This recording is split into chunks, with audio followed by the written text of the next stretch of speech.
Anonymous lang yan. Useless yan. Naninira lang yan. Naninira lang yan.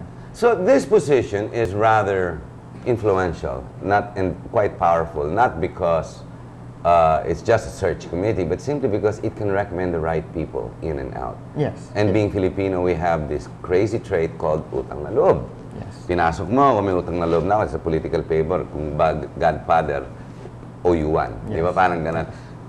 That choice of the search committee was chosen already. The head of the search committee is already chosen by President Noynoy. Yes. At this point. Katiwala niya talaga yan. I'm sure. Okay, let's move forward to President Noynoy. Let's go into your arena, which is very interesting. What's happening in Congress? Well, right now, it's safe to say that Mayor Belmonte will be elected as the Speaker of the House. How can you be assured? You don't have the numbers. Well, we've been doing our homework. Let's see, how many liberal do you have now? Right now, we're 47. 47. But it's still not the majority. Yes. It's 1/4. Yes. In real, you need 141. 144. 144.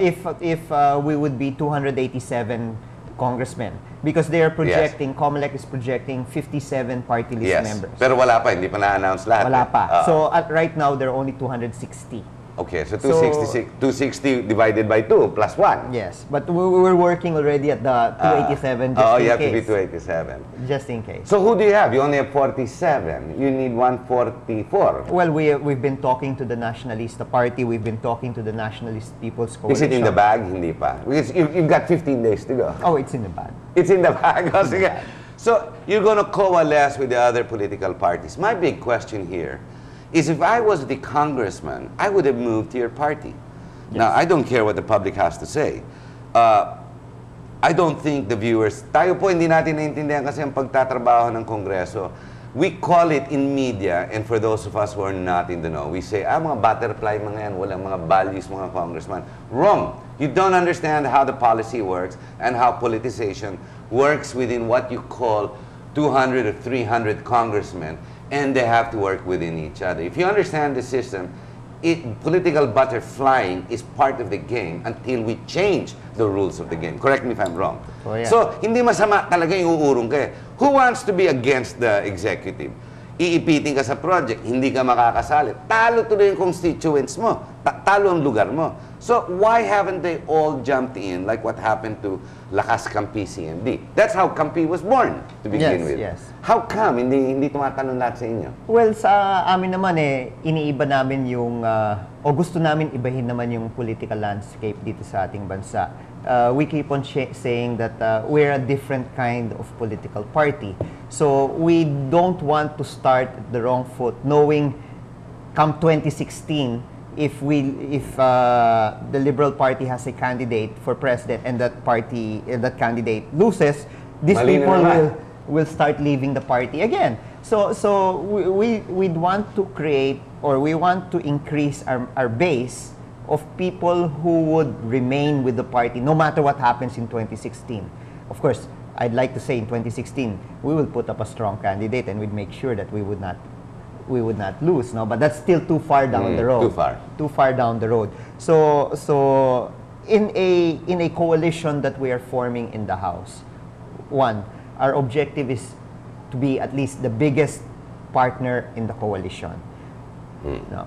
So we would be looking... Do you have the numbers right now at 47 compared to the other political parties? Pinakamalaki pa rin Lakas Kampi if you were to look at them as one. Yes. Well, Lakas Kampi, based on the records, they were able to elect 109. Both parties yun? Yeah, both. Hindi pa natin alam kung magbe-break Kung magbe-break, no? May reason na to break. Oh. Pero out of the 109, 30, more or less, 30... have jumped ship. Have indicated, no, that they're willing to join the Liberal Party. But joining and having joined are two different words. Yes, joining and taking their oath. Do you expect most of them to take their oath within the week, this coming week, next week? Because the time is running out. Yes. The window of opportunity is going out. We're expecting maybe we're targeting around 25 to take their oath maybe by next week. Either later part of this week. That will bring you to about 70. That will bring us to around 50% of your requirement. Yes, 75. But we're not. Our objective is not to get 144 overnight. overnight. Because we know that based on our political No, I culture, think my it question will- is, my question is not necessarily how the Liberal Party is going to react in accepting or not accepting them, but why they are not jumping. I don't understand. We saw this in 2007. Di ba? Yes. Nagtalunan Yes. lahat eh. Yes. Makes sense eh. And at first I thought, ba't ganito mga congressman? And then learning how Congress works, it's the right thing to do. Well, maybe if you look at it, there's also that aspect where they're afraid that if they jump right away, people might say, yun nga, like you said, no, but mga political butterflies and But the perception of the public is incorrect because even mainstream media has not emphasized the role of how it works in Congress. If you're not really with the ruling or with the speaker, I mean, mamamatay ka eh. You know that. I mean, without... I I experienced have not been a congressman, pero Yes, nakikita ako yes. eh, di ba? I had experienced that, but again, President Noynoy had also mentioned that he'd like to be different. But you can't change that unless you change the rules, meaning charter change. Not necessarily. You can always say it depends on the leader. If the leader says we will not politicize public service, so no matter what your political party is or what your political color is, But do we know what the Liberal Party stands for as differentiated with NP, NPC? I mean, are there a basic set of rules and issues that Liberal Party will stand for? Meaning just the word liberal, you would be what, the No, you'll be the Democrat, di ba, in America. Yes, You will not be the yes. Republican, you'll be the Not be the- Democrats. eh? yes, yes. So being the Liberal Party, is that exactly the platform? Maybe you need to generate awareness towards your platform if that's what you're trying to do. It seems that the way you're sounding is pinalalakas nyo yung party platforms and rationale. Yes. More than the personality. yes. Maybe we need to know what it is, the Liberal Party platforms, para palakasin. Because in the campaign, miski pa paano nagiging personalized. Yes, and admittedly, if you look at all the political parties, their platforms are the same. No, you would find people, if you would go by the I US read some of standards, them, and it's exactly the same. exactly the same.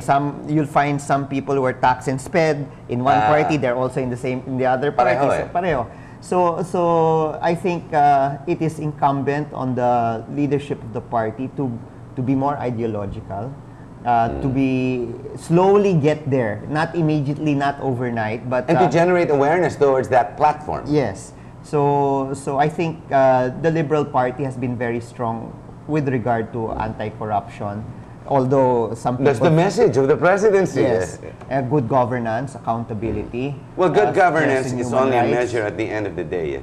That's the Yes. only way you'll find out Yes. good governance. So you can start from there, and then later on go into more socially relevant issues in positions taken by the party. Political platforms should be, if an issue came out, for example, issue in education, immediately you would know where the Liberal Party should stand. Dapat ganun eh. Yes. Dapat we, the people, should be able to identify, and stage 2 would be, the people who are not necessarily politicians can start joining. Yes. Diba, for a fee, for a membership fee. I am, like in the States, people ask each other, are you Republican or are you Democrat? Immediately, there's a divide. There's a divide. But the divide is for a unified cause. It's check and balance. Yes. So you know what everybody's...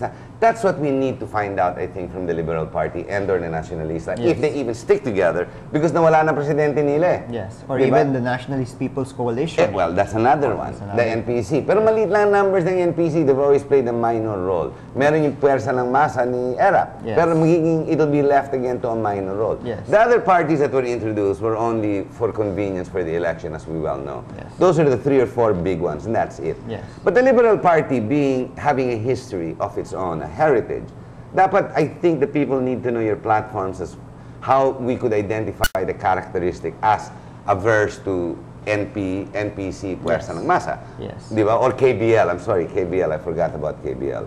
Dapat ganun ang lumalabas. Right now, wala pa. Well, hindi naman sa wala pa, no? As a matter of fact, it's a work in progress. We have our own documents. We do our regular consultations with the sectors.